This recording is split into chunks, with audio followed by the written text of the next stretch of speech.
Welcome, everyone. This is welcome to the September 24 meeting of Vancouver IONS Community Group. The mission of the Institute of Noetic Sciences, IONS, is to reveal the interconnected nature of reality through scientific exploration and personal discovery to create a more compassionate, thriving, and sustainable world. The Vancouver, Washington IONS Community Group has served members and friends of the Institute of Noetic Sciences for the past 20 years and is independent of the Institute. Ruth Miller, who is our speaker tonight, who's going to talk about the world we are creating. Ruth is best described as a synthesis of all things relevant to consciousness, human potential, and culture. She works with individuals, nonprofits, churches, academic institutions, and small businesses to guide them through the confusion of today's world and into the new culture that is unfolding. She has a PhD in systems science, an MS in cybernetic systems, a BA in anthropology with a minor in American literature, a certificate in environmental studies, and a Doctor of Divinity degree. She's an ordained minister in the New Thought tradition. She's written many books and published a number of papers, taught courses, workshops, and seminars, all on an amazing variety of topics, including, but not limited to, new paradigm systems thinking, futures research, consciousness, and applied metaphysics. She's also the research director at Gaia Living Systems Institute, where she offers an online course about the culture that must emerge for humanity's well-being on Earth. She's truly a woman for our times. Welcome, Ruth, and it's on to you. All right. Well, that was a very sweet introduction. Thank you, my dear. So I am putting together 3 or 4 different presentations that I do around this general topic, partly because this is a group that not only is interested in what's going on in the material world, but is interested in not only what's interesting in consciousness, but what our consciousness does in the material world. So I'm kind of merging a few things. And if I get too far ahead of us, let me know, okay? It's always a treat to be with folks who are thinking this way. And, you know, IONS is something that has been dear to my heart, again, most of my adult life. And I'm delighted that you all are being supportive of and extending what IONS is about month after month. And my kudos to Dottie. How many years? Is this the 15th or 16th year? 20. 20. Oh my goodness. That she has held this space month after month after month. Thank you, thank you, thank you. It's just fabulous and a delight to be here. So I'm going to do a PowerPoint presentation and I'm going to share my screen. So we're going to go through that little technical piece. Aw, nice, Oliver. Thank you. All right, share this one. Yes. And I'm going to put this up and start the slideshow. All right, can everyone see the slides? Yes, I love that. So this was the cover of a book that I prepared prior to 2012. It said Making the World Go Away, because it became clear that we're shifting from a world that is based on only materialist physical understandings into a world that is more and more based on our spiritual and metaphysical capacities. And one of the tools that helps us understand where we are and what we are doing is to recognize that cycles and overlapping fields and spheres are all working together, and they're all doing what they do in apparently separate ways, but definitely overlapping and interpenetrating ways.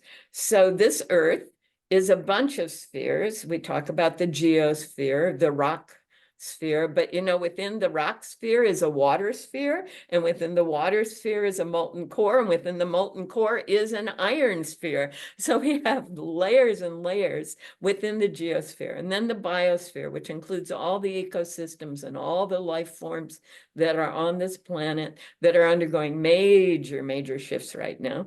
And we have the atmosphere, which is, we're finding more and more complexity to it. There's more and more electrical and electromagnetic activity going on at different layers in our atmosphere. Then there are the gravity and the magnetic fields that are all around the planet. We'll talk about that a little bit later. And what I haven't got on this particular one is the noosphere. And nous is the basic for noetic. It's the word for mind or consciousness in the Greek. And all of that is within what isn't quite a sphere, it's more of a plane, but we're beginning to find that there are also off the plane objects rotating around this sun, this huge fusion plant that is constantly emanating all kinds of energetic fields, and they are in patterns. And there's a man named Gregory Bateson who back in the 60s and 70s identified that the patterns that connect are what information is. So this sun, Rupert Sheldrake is suggesting, may in fact be incredibly complicatedly conscious. And that these flares that we see and these many times powerful magnetic fields that emerge may in fact be sources and support for more information for all of us. And all of this is within something with this huge black hole, which with its gravity and with all the electromagnetic activity emanating around it is affecting us as well. So consciousness is not just about people, and it's not just about people and various forms of critters. It is something that is happening at scales we cannot even imagine. And that doesn't get into the whole question of divinity. I'm not even going to go there. So when we get that, one of the things that I've done, I don't expect you to be able to really read this, but when you get the video, you might want to stop it and take a look at it. I was playing with Edgar Cayce's notion that Atlantis had fallen 3 times. And it happened that those 3 times were when we passed through the galactic center in our, not through it, but in alignment with it, in our own planet's wanderings around the universe and around the system. So I started identifying events that had happened. The stuff under the words human culture is many times longer than the stuff under galactic cycles. But it gives you a sense that there's a lot that has ties to these larger cycles of events, including our glacial periods, our warming periods, and various cultural developments. In the long run, the thing to be aware of is that when the last major glacial period ended between 10,000 and 12,000 years ago, is when humanity began to really spread all over the planet. There was some movement before that, but there was explosion after that. And it's when humanity began to rely more on what is locally available in what I called river gardening villages, rather than on following the herds and the seasons, which had been the norm prior to the end of that glacial period. It's when a number of islands were formed that had been previously connected. So England, for example, was now separated from the rest of Europe. It's probably when the major floods happened that are all over cultural norms, all over human cultures around the planet. And it's in all likelihood the reason that the very light-skinned people who were living on the glaciers began to be isolated in the region of the world that we call the Caucasus. Those are the mountains basically between Russia and the rest of Europe. and between the northern parts of the Asian continent and what we call the Middle East. And the Caucasus appears to be the basis or the home base for all the Aryan languages, all of the Indo-European languages, which range from the continent of India all the way across Europe and now into the Americas in the last few hundred years. So we've got a lot of shifts and changes in that 10 to 12,000 years ago that began to really crystallize in another shift that happened along about 3,000 years ago. And what I was going to do is look at a different graph, but we'll look at this one. And what happened was that empires began to be formed along about 3,200 to 3,600 BC. And they were forming because there were groups of people coming together that had been in river gardening villages that were being overrun by the very large hunters coming out of the Caucasus, spreading their values and their language. And this particular graph comes from a book that came out in the 70s. It was called The Limits to Growth. And I was very fortunate because I was able to play with the computer model that generated this particular graph. And I was able to see how far we could extend it out. The dates on this are not entirely clear, but that blue line there is approximately 2010, given the beginning of this graph probably being about 1850. So this is 1850 to about 2050 in the American culture using the limits to growth. But as she pointed out, I have a degree in anthropology, and I'm very interested in archaeology and prehistory. And I've been kind of tracing empires all over the world. First of all, the first emperor all over the world that I can find is a Caucasian, or someone maybe one or two generations from pure Caucasian. And every empire in the world has gone through this pattern. Now, we've heard about the fall of Rome, and we've heard about, a number of other empires over the years, but this is the pattern over and over and over again. So if that blue line, that vertical blue line is about 2010, that tells you a lot about where we are now. If the end is about 2050, we're pretty far along on this process in the American empire culture. Now, I know we aren't officially an empire, but I got to say, we got military bases in 40 countries. That's got to say something, yeah? And our corporations are operating in every country in the world, all 192 of them. So yeah, we're part of an empire. It's shifting. It isn't, we have an emperor in charge who calls himself the son of God, which is what the first few hundred were, but it is nonetheless an empire culture. And the primary values in an empire culture are three values. I'm going to acquire all the resources I can. I'm going to accumulate those resources for as long as I can to as much as I can, and I'm going to control everything in sight. So acquire, accumulate, and control. Those are the fundamental values of empire culture, which is absolutely in contrast with the traditional indigenous cultures, whether they be hunting gathering or river gardening cultures. And we're going to talk about that again in a few moments.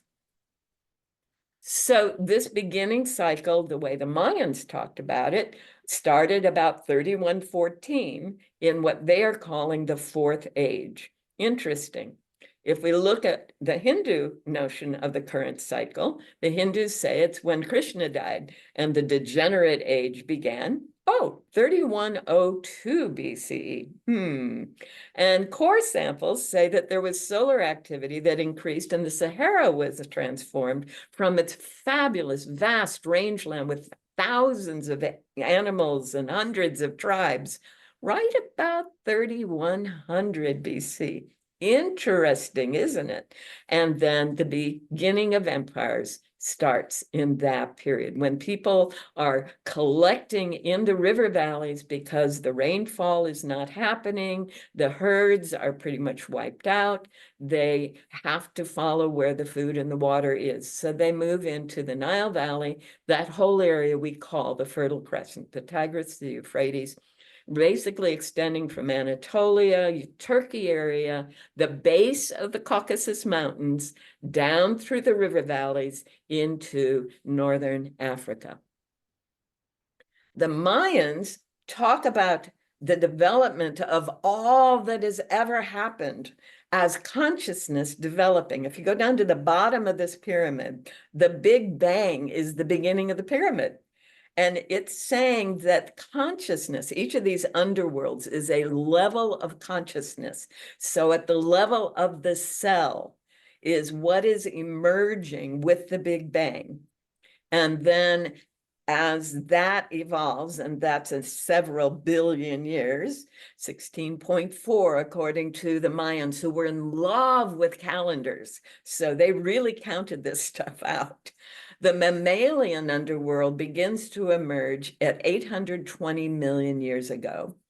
And they are, growing complexities of the cellular functioning in ways that are what a guy named Francisco Varela, working with another guy named Umberto Maturana, called self-organizing. They were self-aware, self-organizing. And we tend to think of only human beings as being self-aware, but anyone who's really known a dog or a cat or even a bird probably knows better than that. And today I got to listen to a wonderful, wonderful story about octopuses. It was on NPR. I've been enjoying what all the discoveries we're making about the incredible self-awareness and intelligence that an octopus has. Well, all of that is in the Mayan world, talking about the emergence of animals and the beginning of the mammalian structure, mental and physical structure. Then over the next several 100 million years, we get monkeys, and they form family groups. And it's been discovered that some of the monkeys in South America actually name each other. You can hear the difference in what they are saying when they are talking to different ones. I think that's marvelous. And that's brand new research, just recently published. Then the Mayans tell us we finally come into the situation in about 2.2 million years ago. Notice that's 2.2 million. That's not 200,000, right? That's a long time ago that humanity begins to show up on the planet, probably not looking a lot like we look today. And in that environment, we begin to get that notion. If you cut over to the right side of the picture, stimulus, individual response, in the monkeys, similarity and difference begins to become the defining characteristic of the consciousness. As we move into the use of language, about 100,000 years ago, we get verbal reasoning, the linear analytic reasoning, and this will be associated with the left frontal cortex in the development of the brain. Then they have that shift, and the long count starts to happen. The long count is what is described in the classic Mayan round calendar that we're used to seeing. And that's where images and shapes are used to record the sounds of the language. And we begin to get people in creating law, Hammurabi's law, and other kinds of laws about that time. And we keep going up. Finally, we're moving into that nation state period, and the Judeo-Christian world emerges during that time. And they're calling that the national underworld. Again, the underworld is the kind of consciousness that is supporting who we are now. All right. So about the middle of the 1700s, which is when Newton and I just lost his name, are putting together, all these guys are putting together their ideas of what's going on with the planets and the relationships between the planets and the Earth. It had started, of course, 200 or 300 years. All of these have overlaps of several hundred years on either side. But by the middle of the 1700s, it was well in time and in space and in people's writings and thinking that we were part of a planet that was part of a system of planets. And when I was a child, my mother was still believing what she had been told in college, and that was that all the things that we saw out there were stars, and there was only one galaxy. The galaxy that we call the Milky Way was the whole universe, and everything else was stars in the universe. So there was this breakthrough in the 70s, well, 50s really, but through the 90s, the idea that we live in a set of galaxies. So they've suggested on their long count calendar that that was about 1999. And then the realization that this set of galaxies is working in the universal underworld, and that's actually a multiversal. That's where the idea of cosmos as many possible universes. Okay, just as the galactic underworld is with, there's many possible galaxies. Now there are many possible universes. And February 11, 2011, 260 days was the end of that underworld. And that was the December 12 issue, December 21 of 2012. That was when we were all going, what's going to happen next? I don't know, right? Well, what happened then, according to the Mayans, is that each of the sunrises on the winter solstice of all these periods had been moving closer and closer to what they call the womb of the Milky Way. So each of these transitions are when the sunrise on the winter solstice is in the dark part in the center of the Milky Way. They call it the womb. And so from December 21, 2012 to December 21, 2021, all right, it was in that dark place. Every day, every New Year, it would be, or winter solstice, it would be rising inside that womb. But in 2021, whoops, we started to come out. And think about what was going on in December of 2021. We were in the middle of the whole COVID weirdness. A lot of other things were happening. Consciousness had shifted. The underworld of consciousness is no longer determining our state of being. That's the Mayans' understanding. And frankly, I haven't found a better model. I hope this is useful. So there's their calendar. And they are saying that as this shift is happening, as the sun was moving, that sunrise was moving through the womb, then time seems to be moving both faster than ever and not moving at all, right? We're all feeling that thing that Dr. Who says of, time is not this fixed thing. It's this wibbly wobbly gobbly stuff, right? That is always shifting. Then she says, they say that we begin to live in the now, the present moment. And we're seeing this more and more, aren't we, all over the planet, that the clock is less and less running our lives. I haven't worn a watch for 40 years. I don't know about other people. I do have a clock on hand, but notice I can't even see what it says without paying attention. And that is the only clock in any environment I live in. And that's just me. I can't imagine what other people are doing. And finally, as a result, we experience more of the flow of unity. We're beginning to let go of that ego sense of duality. This is what the Mayans have said is happening now. So there's that dark rift that they call the womb, and you can see where the sun was rising and setting on rising on those days.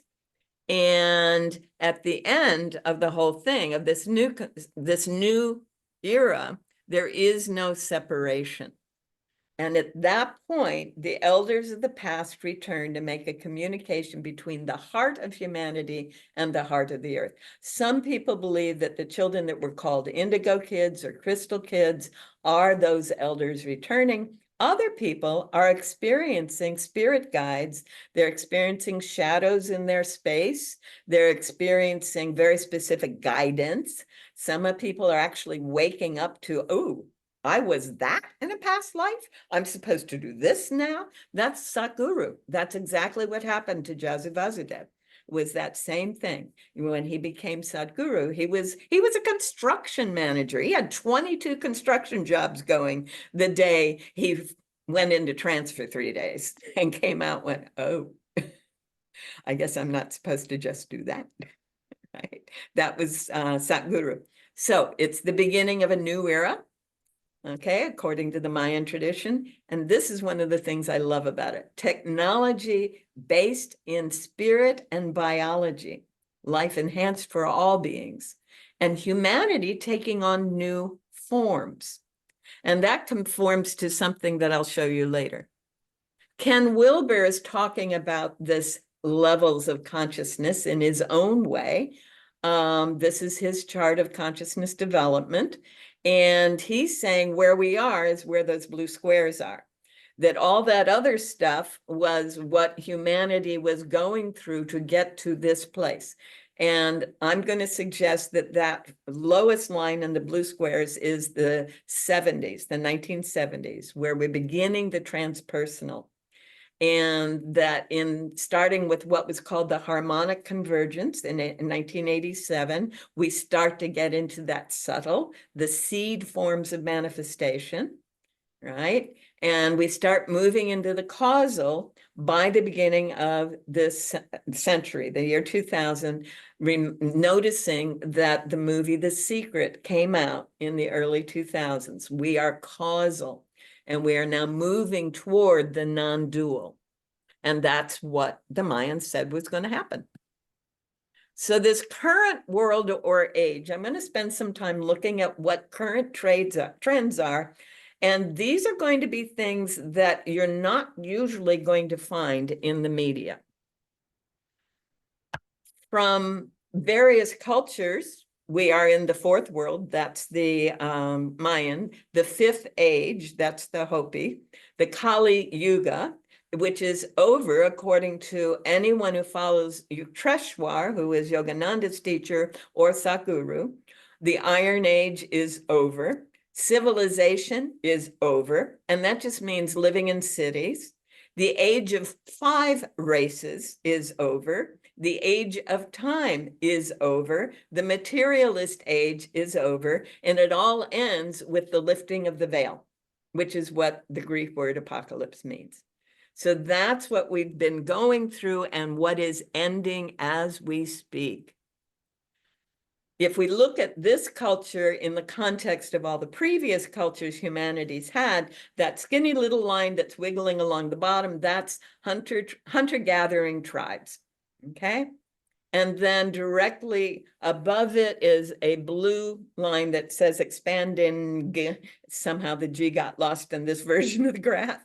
Expanding, that's the period where gardening cultures, river gardening cultures come in. So 4000 BCE is when people start moving into the gardening areas, the river areas. By 3000 BC, we've got all these issues, BCE. I'm rounding these numbers off by several hundred years, okay? It's just easier to talk about it this way.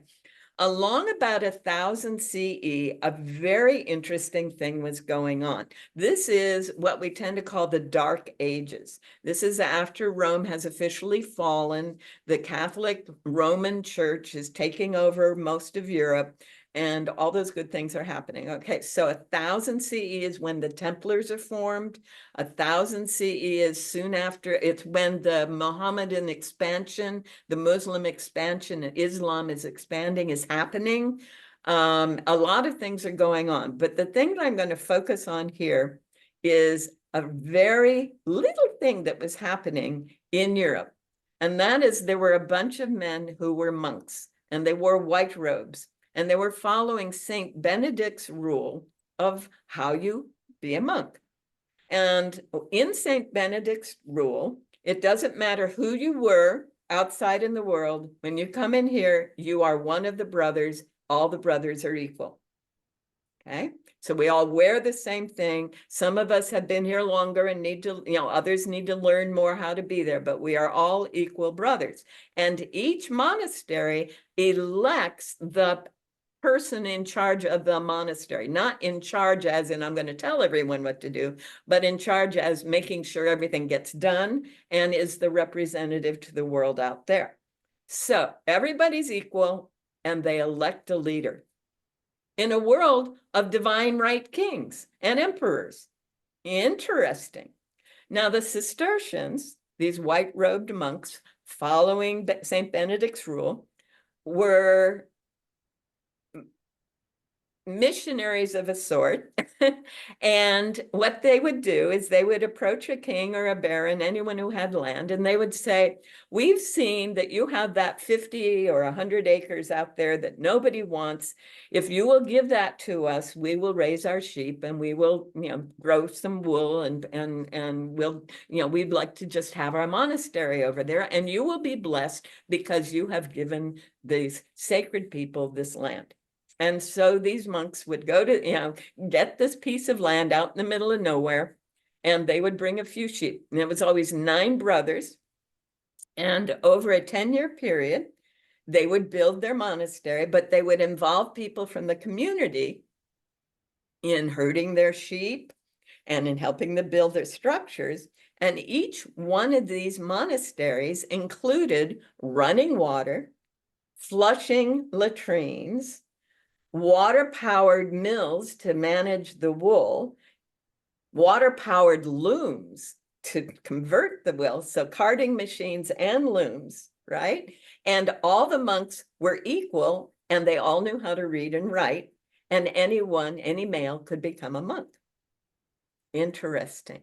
So generally within 10 years, they would have involved in their monastery anywhere from 500 to 3,000 people. They would have become 50 to 100 monks, and they would have demonstrated, equality, literacy, free elections, and a machine. And if you want to know more about that, there's a book called The Medieval Machine. I don't have the title of the author's name with me, I'm sorry. Medieval Machine. Marvelous story of all of that. So about 1000 CE, this was happening all over Europe. It's also when the Templars were organizing their system. There were about 150 active Templar knights in the Holy Land doing what they had gotten permission to do. But in order for them to be there, each knight had up to 5 different people working with him and his horses right there in the Holy Land. So that's another 6 or so hundred folks, sometimes 7. And then all of that had to be fed and supplied. And so they ultimately, by the year 1300, had 15,000 people in the Templar organization all over Europe, and they controlled thousands and thousands of acres, and they were the bankers. Because if I were a rich, wealthy person and I was traveling from this country to this country, there would be 2 or 3 Templar stopping places along the way, and I could take a note. I can take a bunch of things to my local Templars. He would write a letter saying, we now have control of these things. So now I could take that letter to the next Templar, and they would say, okay, here, you can have this much of that to meet your needs now. And they would modify the letter appropriately. And then he could take it to the next Templar organization, all the way from the north of England to the Holy Land, all throughout Europe. Wow. So they were the first real bankers, and they controlled a lot of resources, which is why in 1397, the King of France thought he should take over the Templars, and he got the Pope to give him permission. And he rounded up 227 men and a few 100,000 in materials of various kinds, riches, a few $100,000 worth of riches, and declared that he had conquered the Templars. 15,000 people in that organization, 85 ships that disappeared. And interestingly, when you think about the Templars, they're the ones with the white fabric and the red cross on it. Ever see a flag that's a white flag with a red cross on it? Out of Geneva, Switzerland, the banking capital of the world? I wonder where those Templars went. And there's a whole lot of other good stuff about Templars. But what we saw with St. Benedict's rule and all of these guys working in this democratic environment, even though it was within the orders, the hierarchical orders of the church, was thousands of people waking up. And what remains of the Templars became the Rosicrucians, the Freemasons, and half a dozen other groups. So, well, along about 1000 CE, we see these new ideas coming into play. And by 1700, which is that narrow line extending by the 1700s, we have a whole revolution of Freemasons and Rosicrucians all over the Americas and Europe. And by 1848, every single monarchy was now a constitutional republic, with or without a monarch. 1848. So we established that line that's going up to the top of the graph, the democratic republic, the constitutional republic, which are not only one man, one vote, and that's how they were well into the 1900s. But they, everyone is equal. It doesn't matter where you came from. You all have equal opportunity. Everyone learns how to read and supports each other and all of that good stuff. And we are expanding, right? We start at 9 brothers out here in the middle of nowhere, and we use the resources and we turn it into this 3,000 person or 1,500 person operation. And the same thing with the Templars. There were 9 Templars initially, 15,000 by the middle of the 1300s, and so on. So expansion is built into it. So they've incorporated acquire, accumulate, and control into a new structure. And that's what we've been living in for the last almost 6,000 years. Then that line there, the next vertical line, the little vertical line with the next square that says 2000 CE, technological innovation and new values regarding the earth.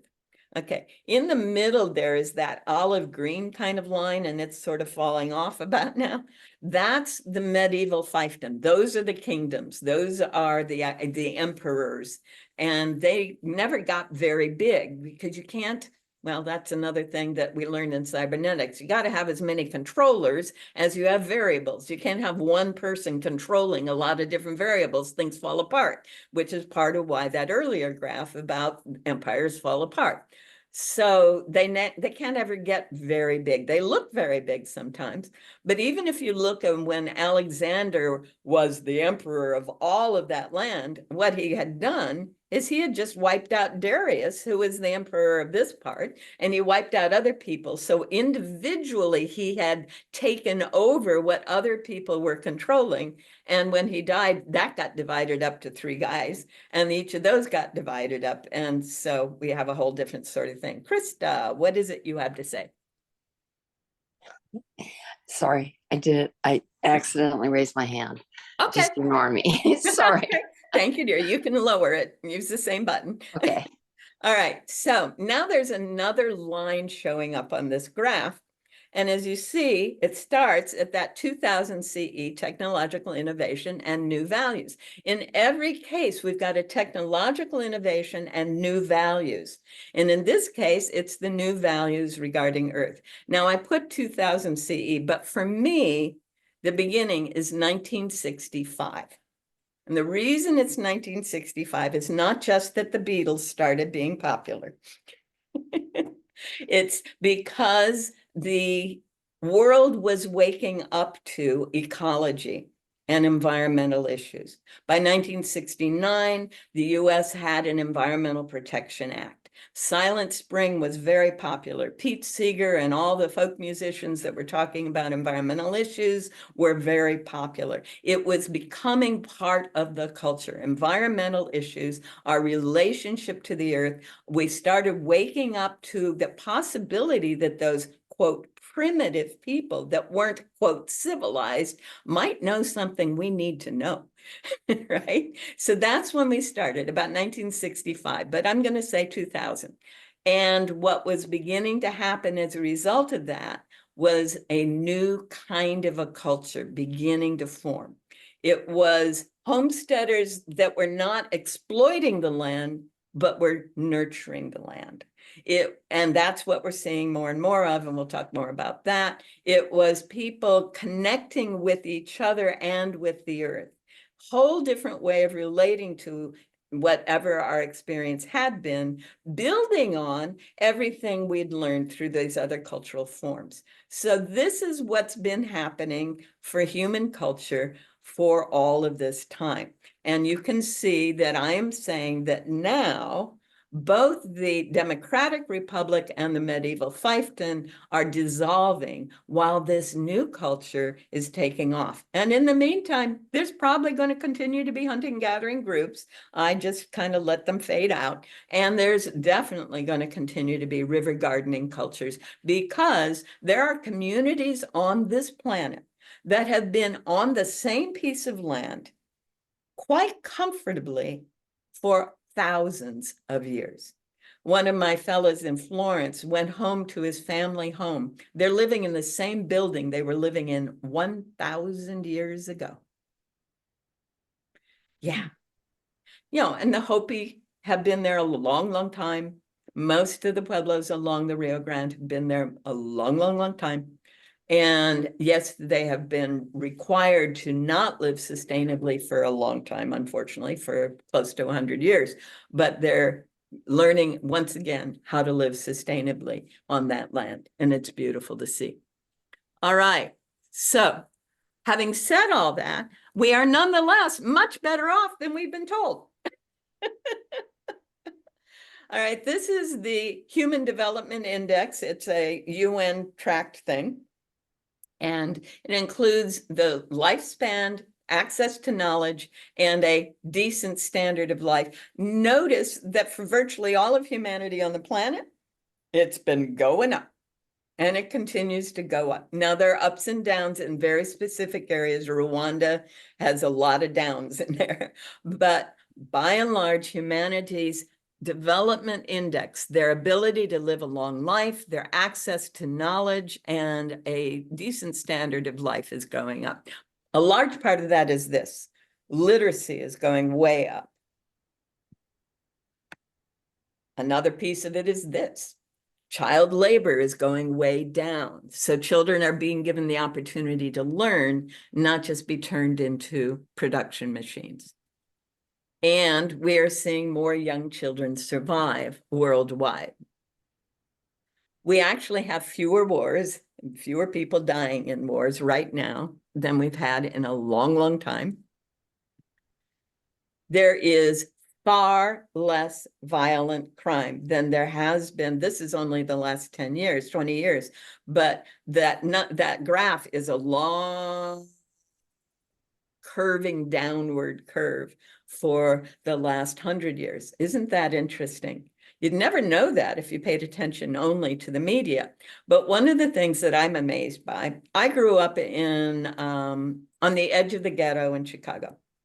And I saw gunfights in the street from my top of the building apartment bedroom.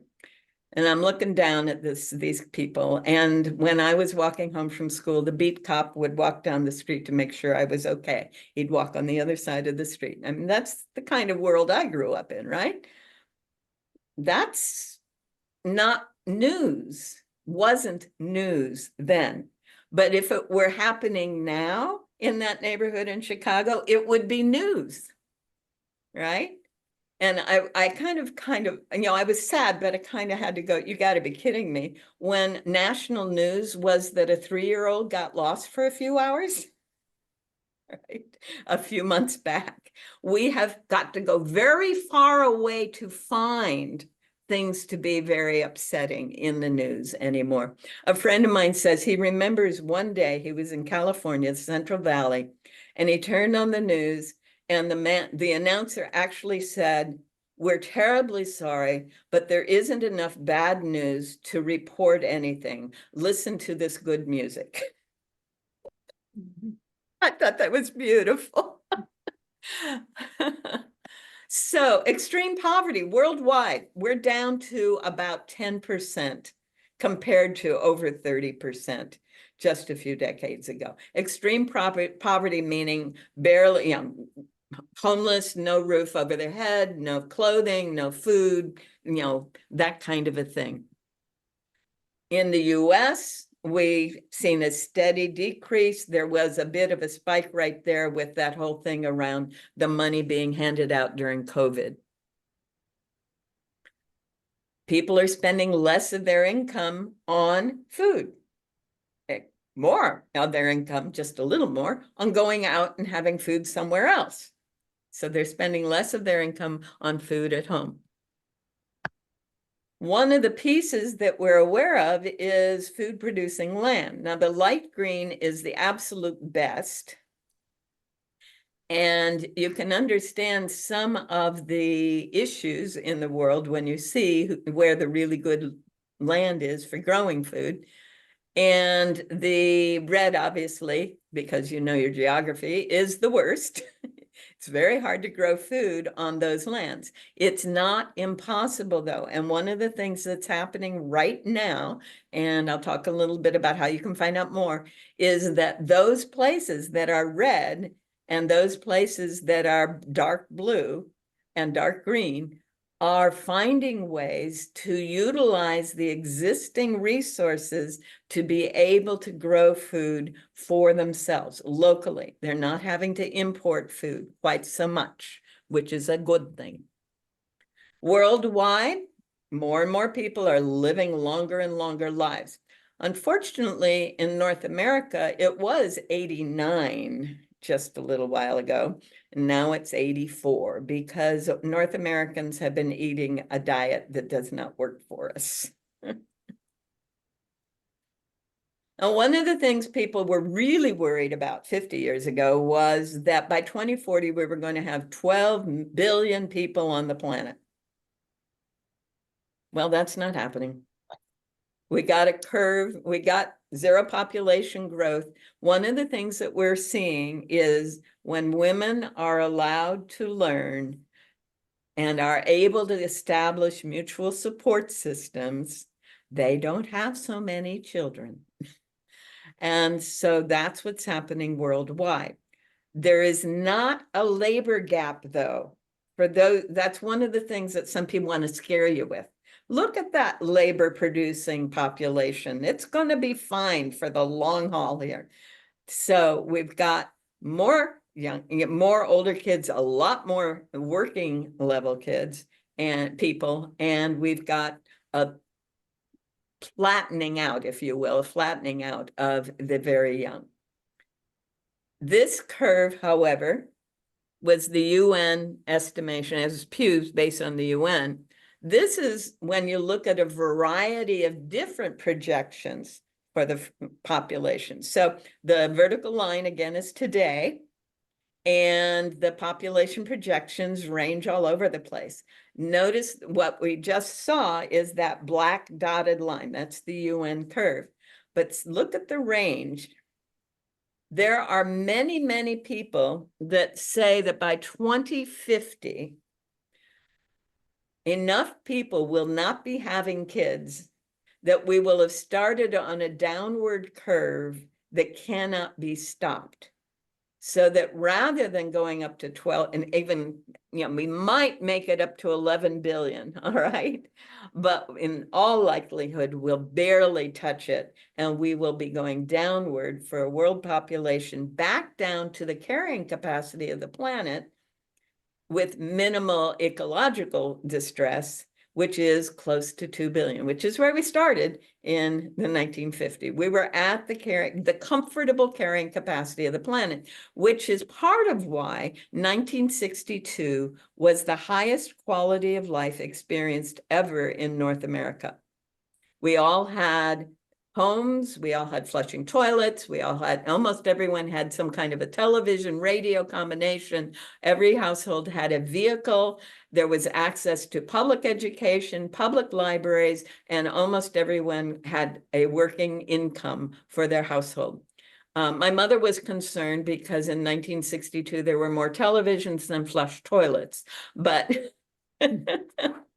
nonetheless, that was the highest quality of life of all the standard indicators. It had to do with our lifespan, our diet, our exercise, our infant mortality rates, all those good things. So part of that was we were at that point operating right around the comfortable carrying capacity that the planet could handle for a population. And looks like, based on these various projections, we may end up being there again in 100 years, and maybe sooner, depending on what else happens. Migration-wise, you can see that there is a lot of migration away from the center of the planet. And that makes sense because as the planet warms up, the equatorial belt is going to be harder and harder to generate income and food and support for. So people are moving away from the equatorial belt. That massive land up there, this is the projection that is so inaccurate as far as what's big and what's little. That huge pink spot, that's Iceland. So, but it gives you a sense of how people are moving. And that's because of this. Okay. Global warming is a myth, right? I think there is no one on the planet who's able to say or willing to say that. They are still saying that humanity is not causing global warming, that it is the natural glaciation cycle, those folks who don't want to take responsibility. And I have a friend who says the reason they don't want anyone to be labeled or want humanity to be labeled as responsible is because then people will be able to sue people for irresponsible behavior, like the kids are when they are suing the oil companies for having had these projections in their hands since, well, I know of a certain paper that a certain Mr. Markley was involved in, Dr. Markley, in 1976, that was telling people this sort of thing was going to happen. And one of the things that happens as those temperatures go up is that storms become more intense. So that's what we're seeing here is the increase in the number of very intense storms. And of course, the sea level is rising. But notice it's been going on a long time. Basically, since the Industrial Revolution was established around the world, is when this sea level rises have been going on. That red line is what the satellites measure. The other two are people sitting there at the post reading the gauge for the high tide, the low tide, and then that mean. What that looks like on the planet, this is more and more real. There's very few places where this is not happening, at least some days of some years. I have another image that I'm not going to give you because it's irrelevant. If all the glaciers melted, if all the ice melted, what would be happening? But this is kind of what is happening for a few days, at least in every location that is red there, and will be happening more and more days as those temperatures continue to go up. At the same time, scarcity of water is an issue. Okay, so seawater is not drinkable water. And so one of the things we have to look at is, are there ways that we can make that water available. If we go back to where the good land is and the difficult land, you can see that most of the difficult land is also where there is no water. So that is interesting in itself. But where, for example, in northern China, where that red is one of the areas China depends on for its food supply. So that's a little scary for China. So they're working really hard to reverse that for themselves.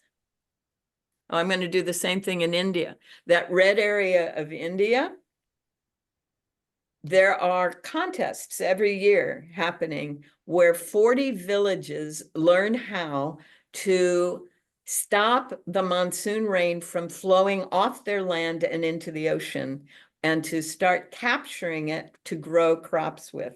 It's beautiful. So we're looking at 40 villages per year for the last 14 years that I know of, learning how to do this. And so that red area is shrinking all the time. That is so cool in India.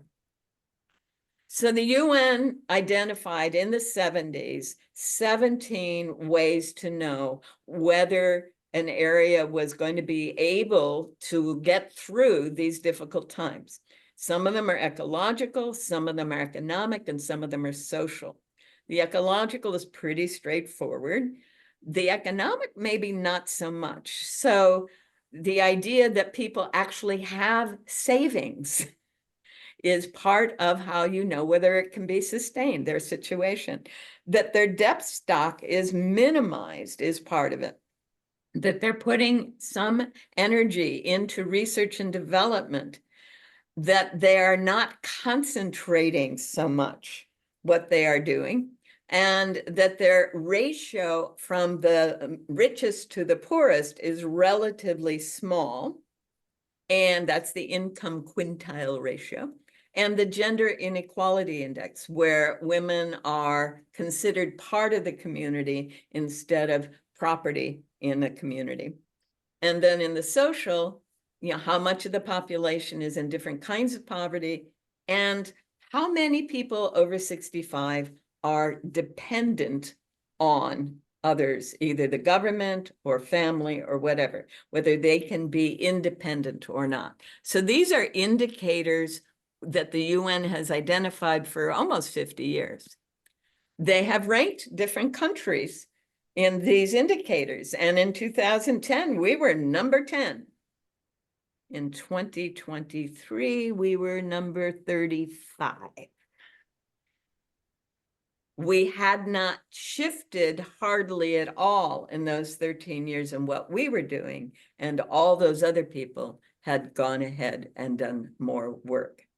So that's why we are not highly ranked in the UN sustainability ranking on those indicators.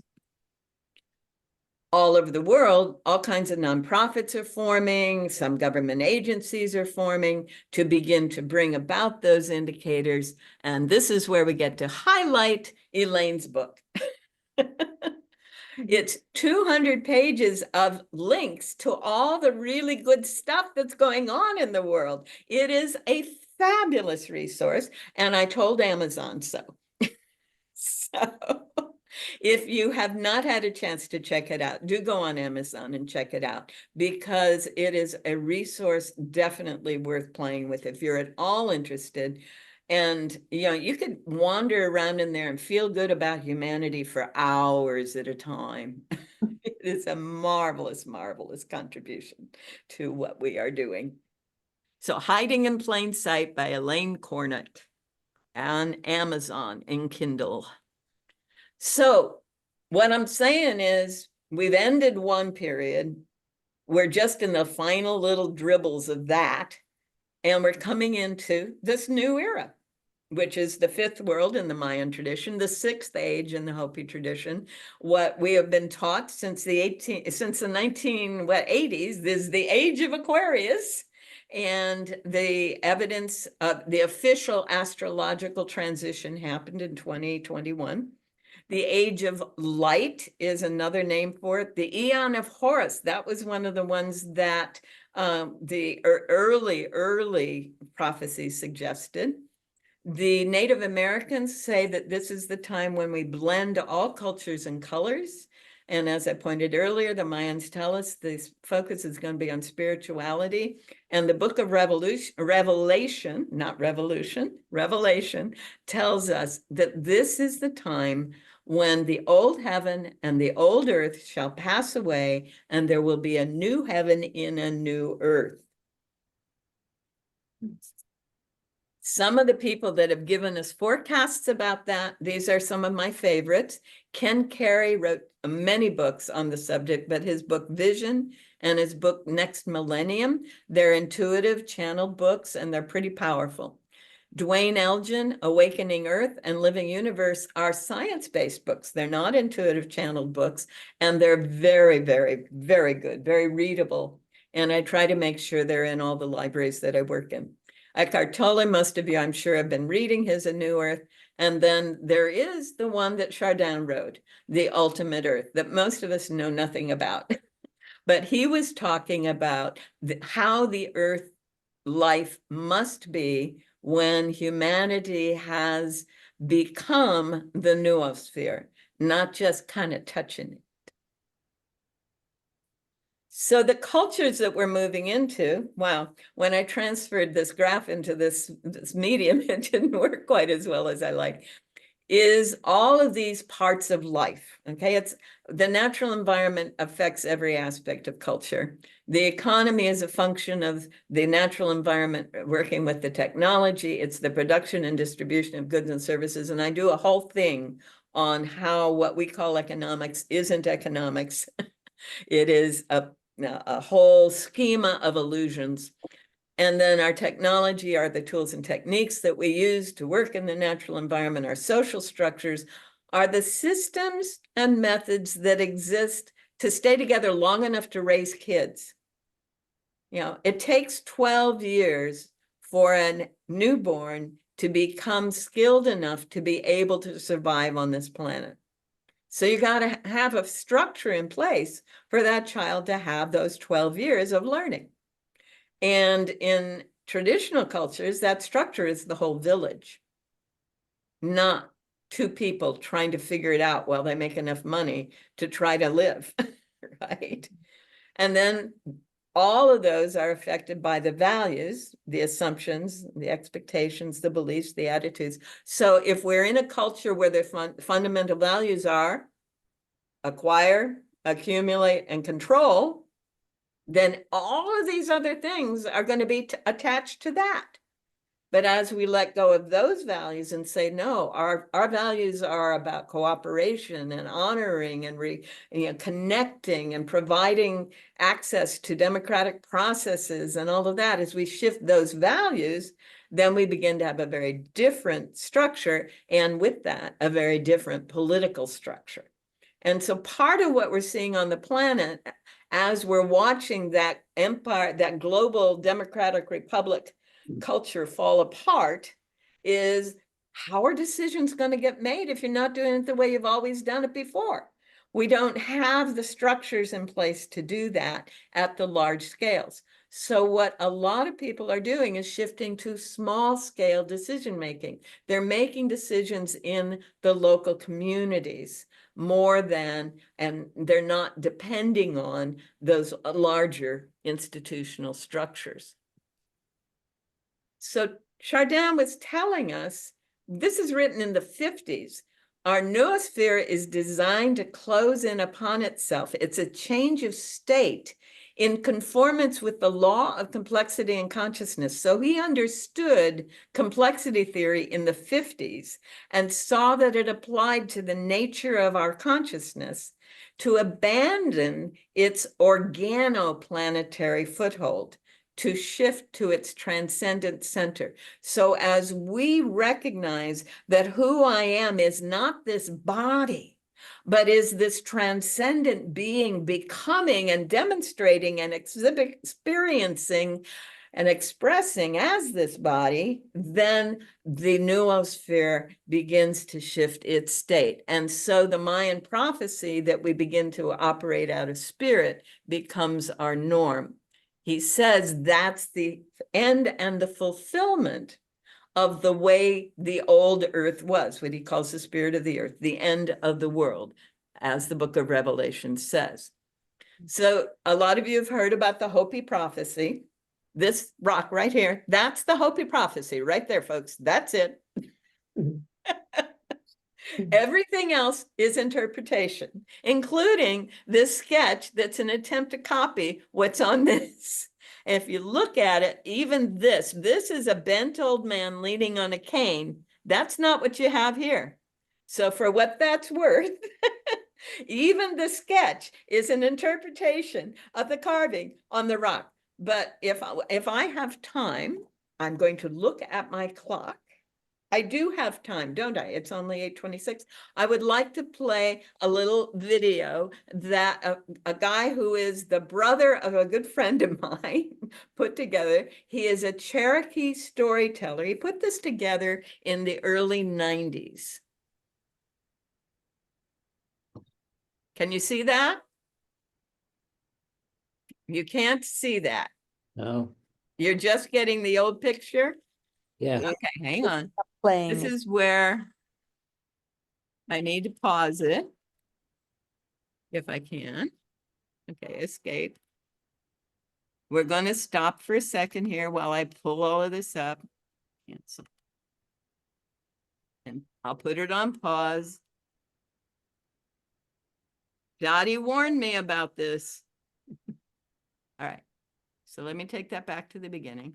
You still can't see her picture, this video, right? right. All right. Oh, Milt, you joined us. How nice to see you. Mm. So you've heard this so many times. Okay, so I'm on share. And on share, I'm going to the media player. Can you see it now? Yes, Black screen? Yes, we got it? All We have right, a Willie black Whitefeather. screen. There we go. Can you hear it? no, No. You don't need to hear it. It's just music.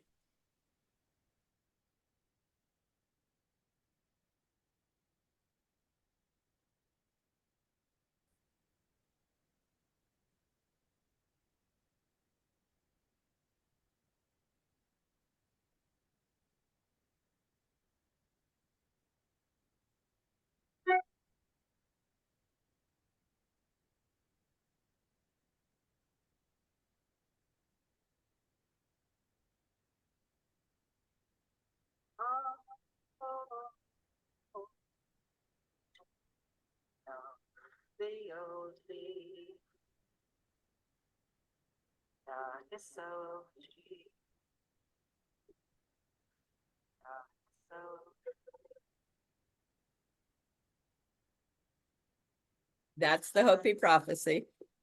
That's some of the characters leading up to it.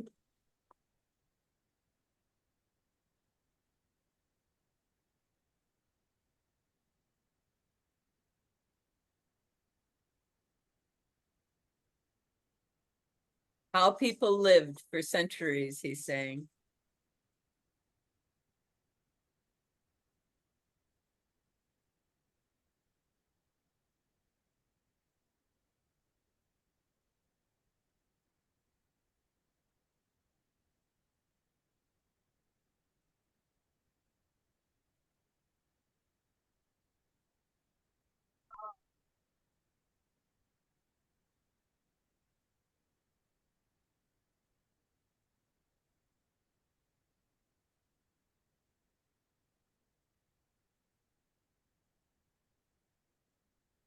This is one of the sets of stone tablets that were handed out by the creator to the 4 different races.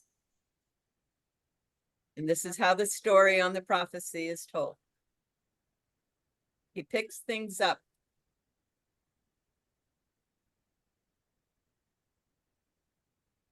Spider woman is at work.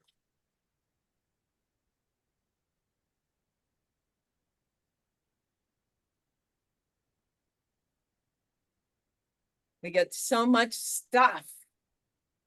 Accumulate, acquire and accumulate.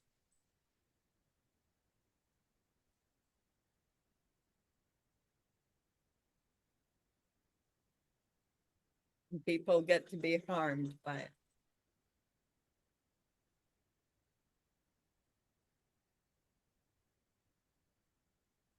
This part is hard. If you don't like watching hard scenes, the next minute or two are hard.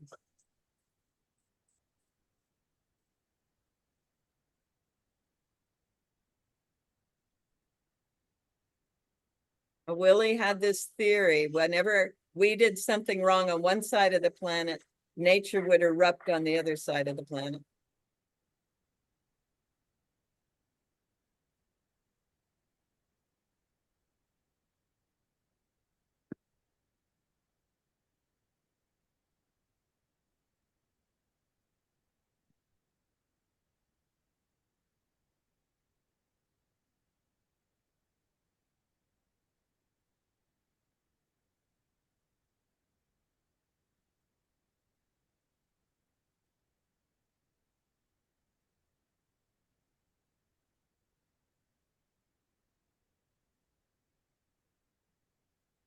That's the atomic clock, or the Union of Concerned Scientists clock.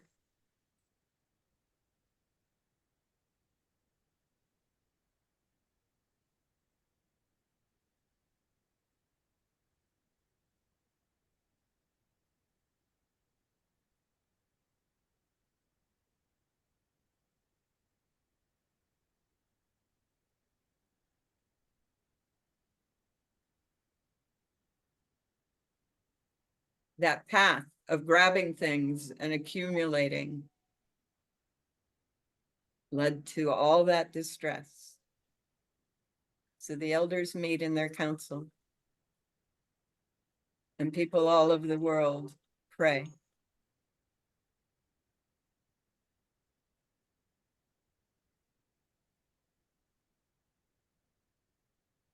And so humanity begins to wake up again. And begins to see what's real.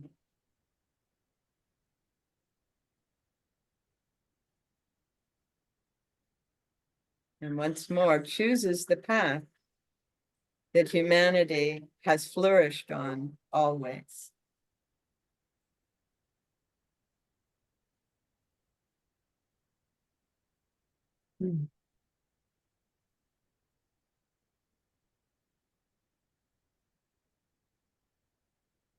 This is fun.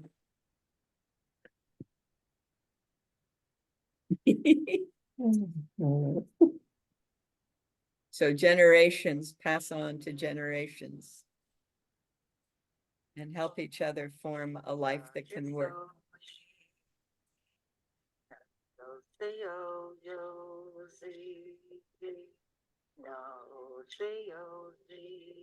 All over the world.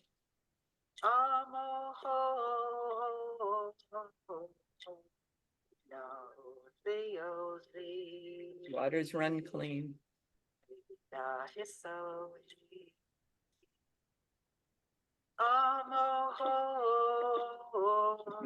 love that. All colors.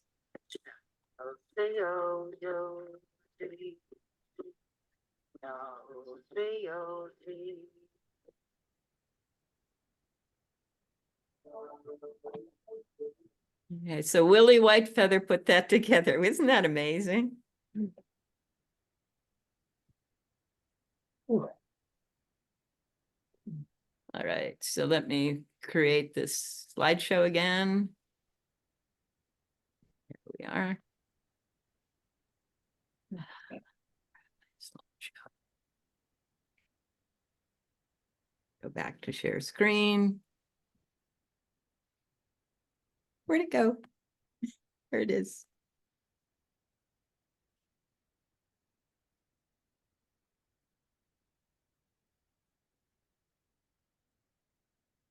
Yes. And from the current slide. All right. Everyone can see the slide? All right, good. So we have tended to behave the way that character did, going up on the hill and accumulating and then fighting and causing all that distress. Whereas indigenous people tend to do things a little differently based on a different set of values. Their cultures are based on values where observation is the first thing we do rather than react in fear and anger, right? So we observe the changes, we identify disharmonies in the group's internal behaviors first. We recognize that disharmony out there can only be experienced when there's disharmony here. Then we restore the inner harmony individually and collectively and look to see what the results are and slowly adapt to any changes. And if necessary, evacuate to another space. So the Navajos came into the Americas as late as 1500 years ago. They're relatively new. They're Athabascan speakers. They are not native to the Southwest, but the Hopi and the Apache and the Pueblo and the Comanche all made room for them. And the Hopi literally gave up their hunting grounds so the Navajos could have herding grounds. That's what happened when they went inside. So they only leave if it's necessary for their survival, but they always leave a remnant behind. This is because they understand the ongoing cycle of experience in living systems. Now, I am going to stop share again, and I'm going to go back to the other slideshow. Come on, escape, thank you. And see if I can get us the data that we are ready to get in this current one. There we go.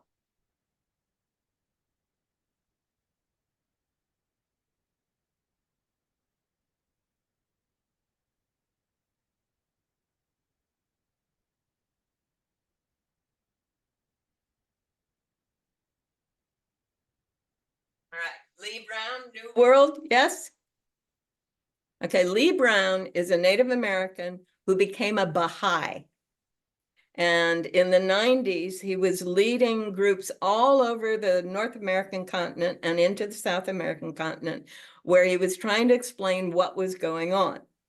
And he was one of the people who discovered that in South America, there was a prophecy that the white Europeans were going to have their way on the Americas, on Turtle Island, for a very long time until the eagle landed on the moon.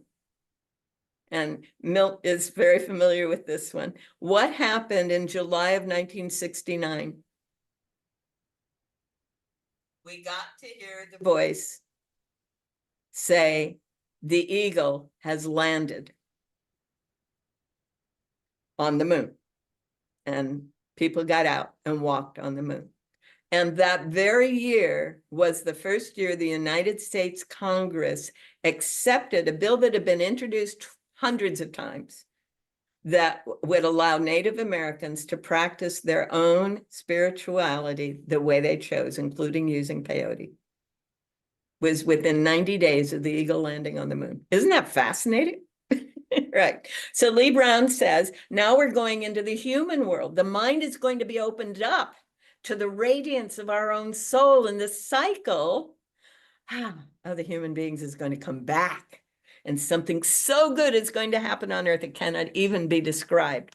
And the Cree, Blackfoot tradition says that a time will come when the earth and all of life will need our help. At this time, a tribe will gather from all cultures of the world. They'll be recognized by their spirit connection and life-giving actions toward the finned, the winged, the creeping, crawling, the standing, green, growing, the four-legged and two-legged nations, and all that is.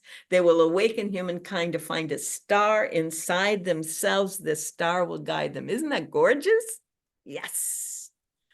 So what we've been dealing with is we have been seeing the world through the past that we were trained in a default network in the brain, set, a particular neural network that we were trained to have.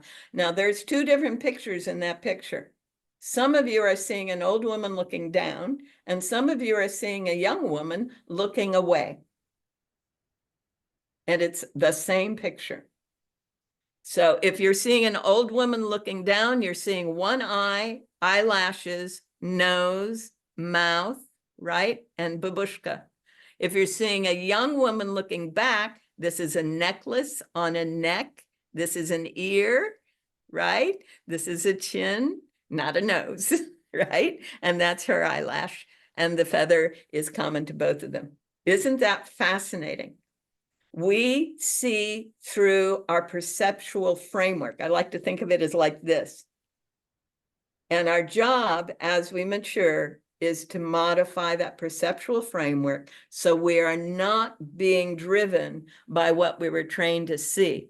But worse than that, we not only see what's out there and hear and taste and smell and feel that way, but we also project onto whatever's out there what we thought was going to be out there based on our past.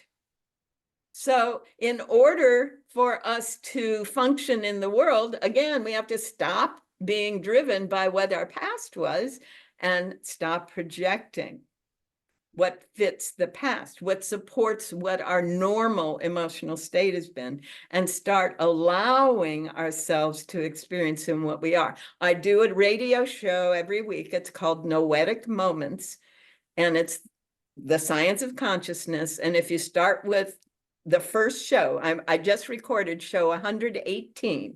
But if you start with the first show, you begin to see how it is that the scientists have come to recognize that this neural network is what has determined our experience.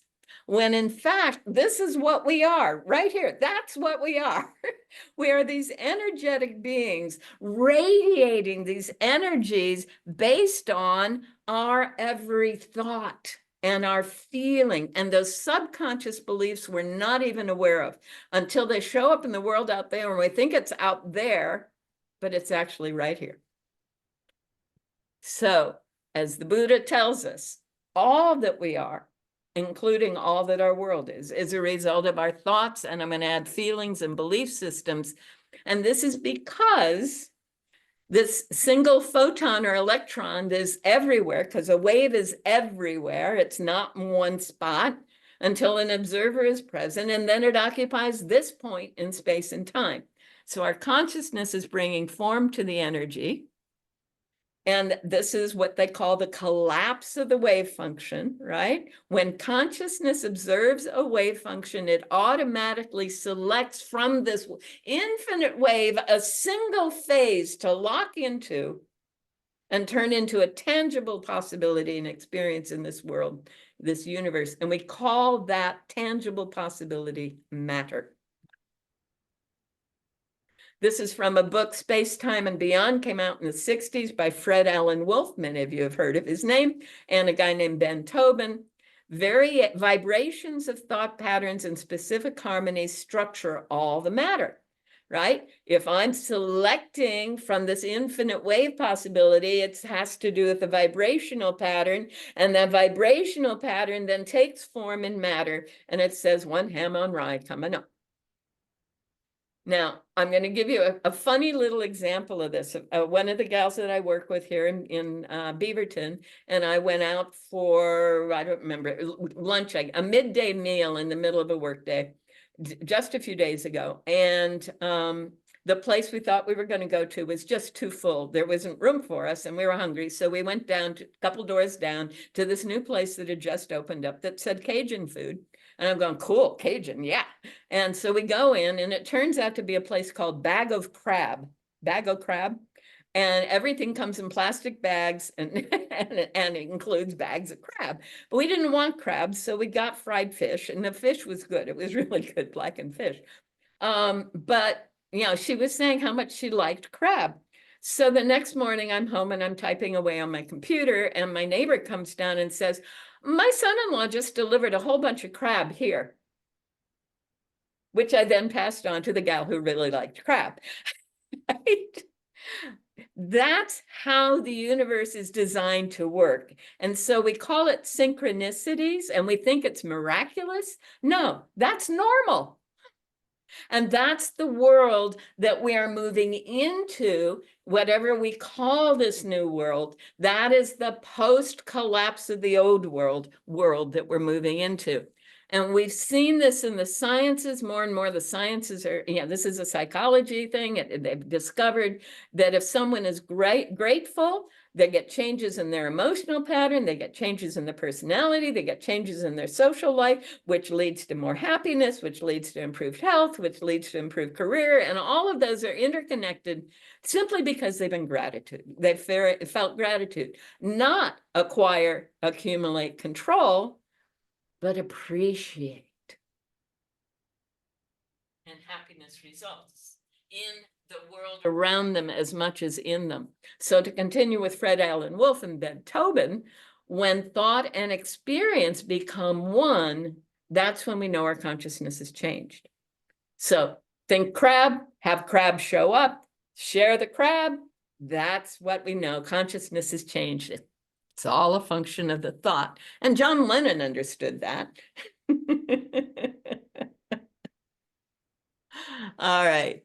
So beyond space and time, not only in our particular, oh, Norma, did you want to say something? You're muted. You got to unmute. You got to unmute, dear. I'm so full of this, and my life has been living like what you're talking about.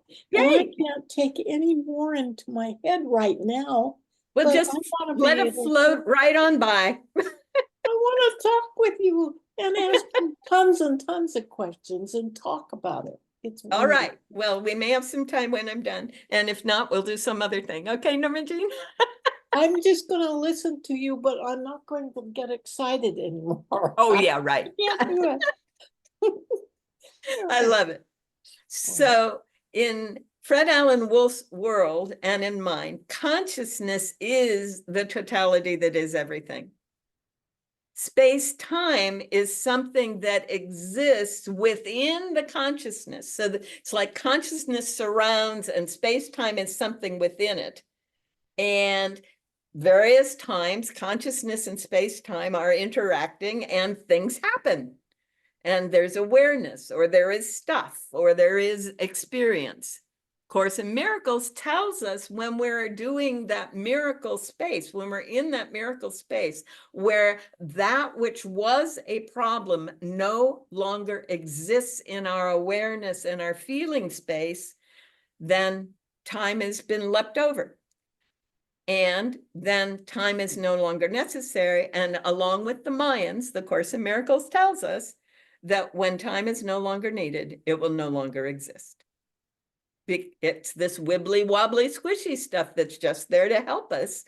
And when we no longer need to hang on to what we have been trained to think in the past, it all slips away and it's all now. This is because who and what we really are, just like this planet, this magnetic field of the planet, we are electromagnetic and something other kind of field that we don't know yet how to measure it.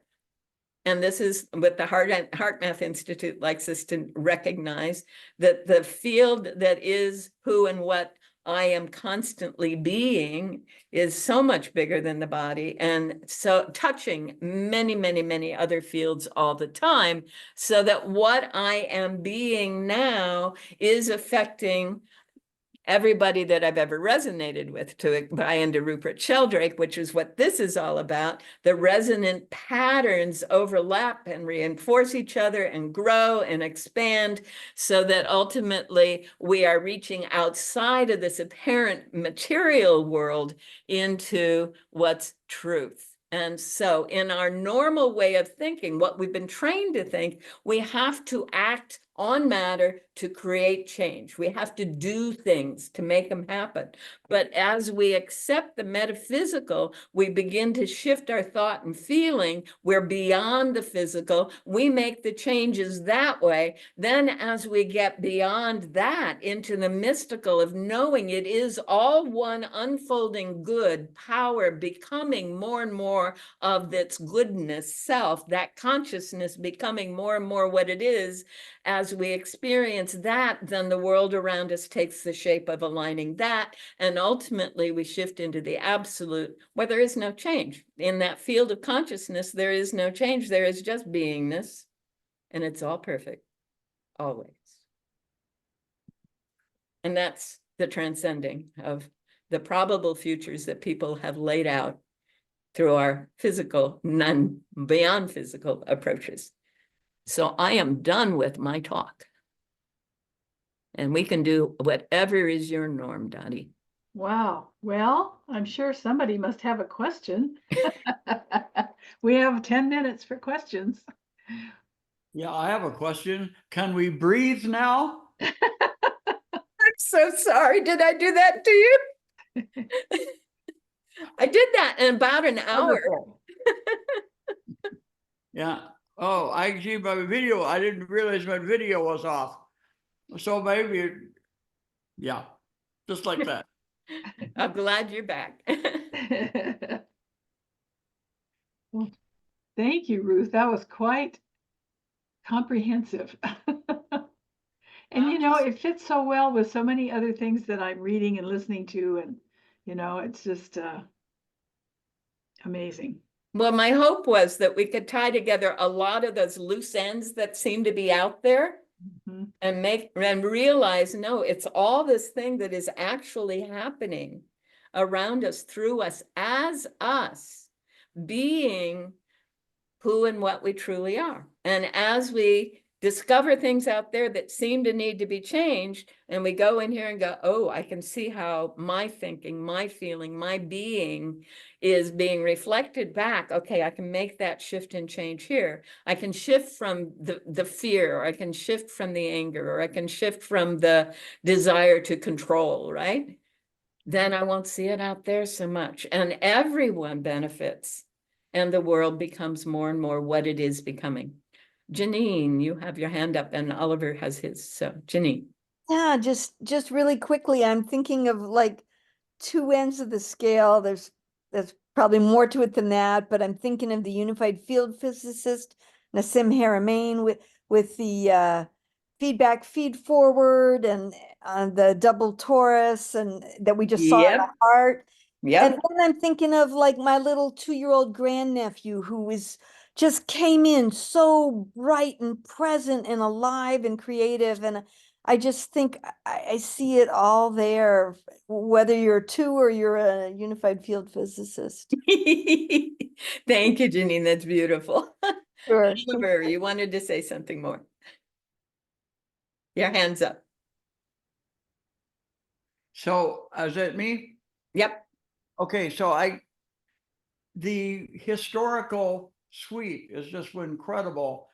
My questions about the historical sweep about you and this presentation.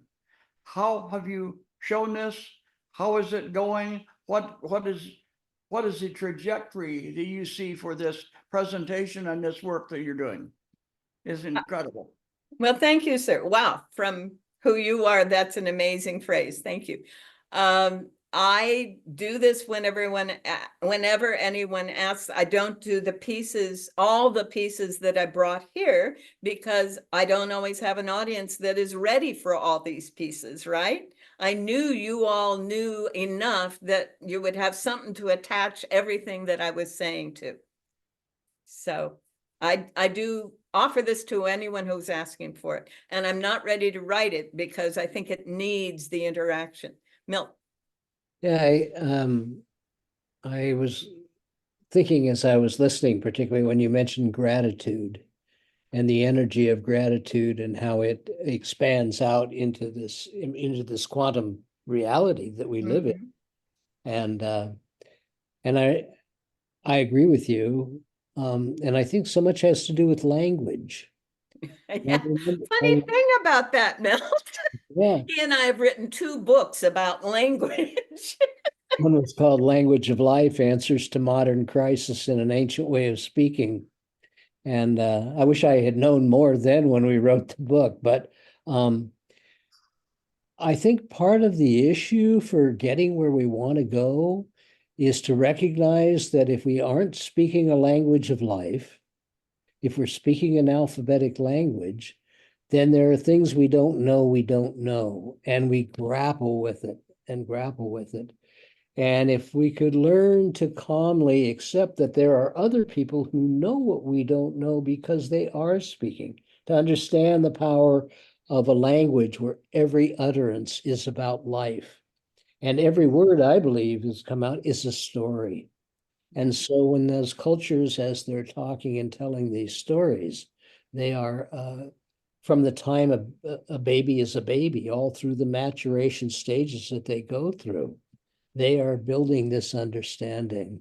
Yeah. And I think that, I studied the ancient Hebrew. That's kind of how we got to where we're writing that book together. But when I then studied the Cree language, it has all of those attributes, and it has 4 attributes of wonder and wisdom and beauty.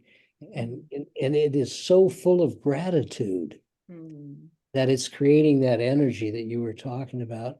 So I just hope that, like I'm 83 years old, I'm not going to learn another language. A lot of us are just not going to learn, to just accept that there are other people that if we could listen to them, they have a way of understanding this that is difficult for us. That's beautiful. We've been trained to live in the left frontal cortex. They have not been. And there's much more of that wonderful right brain, holistic, relational interaction in every aspect of their culture. So what's really cool, though, is we can learn to hear with our heart, even when we don't yet learn how to say the words. Thank you, Milt. Victoria. Wow, that was something. So I have 2 really different questions, but anyway, one is you were, yeah, so I'm thinking about the election, and I'm wanting to let go of my desire to control it. So I'm wanting to know, I feel like I've asked you this so many times, but to kind of walk me through what I think instead of what I think would be better. And then the other question is, how did the Mayans know all this? Do you have any perspective on Oh, yeah. that? Oh, yeah. And part of it is language. The Mayans lived on the edge of space-time. They had 200 different kinds of calendars, more than 200. I think it was 221.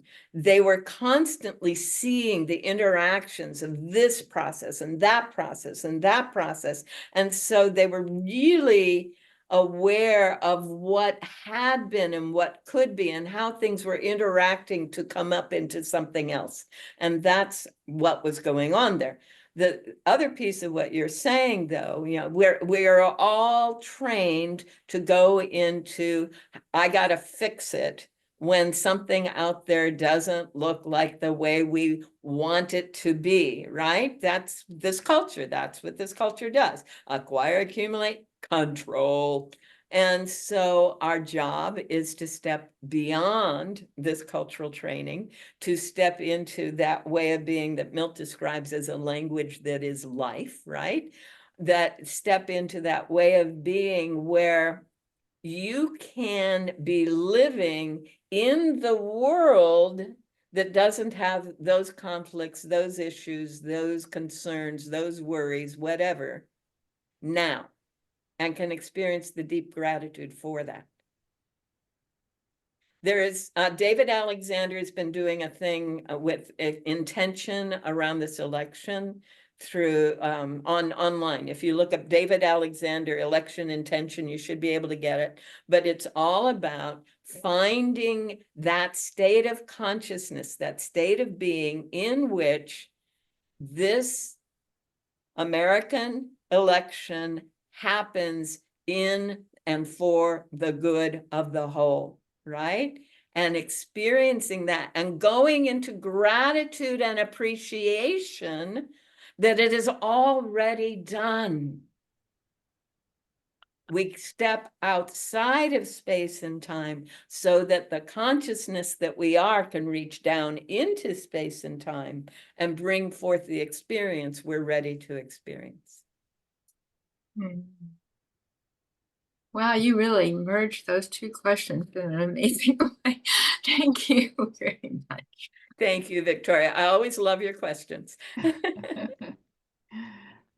Sharon.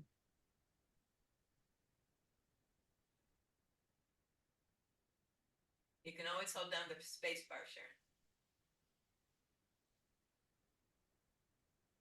Sharon. Sorry, went from my display There screen. you are.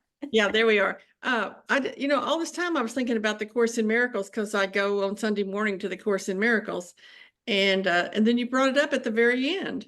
Yep. And, yeah, Of course I did. I'm like, Because you were thinking about it. Of course I had to say something.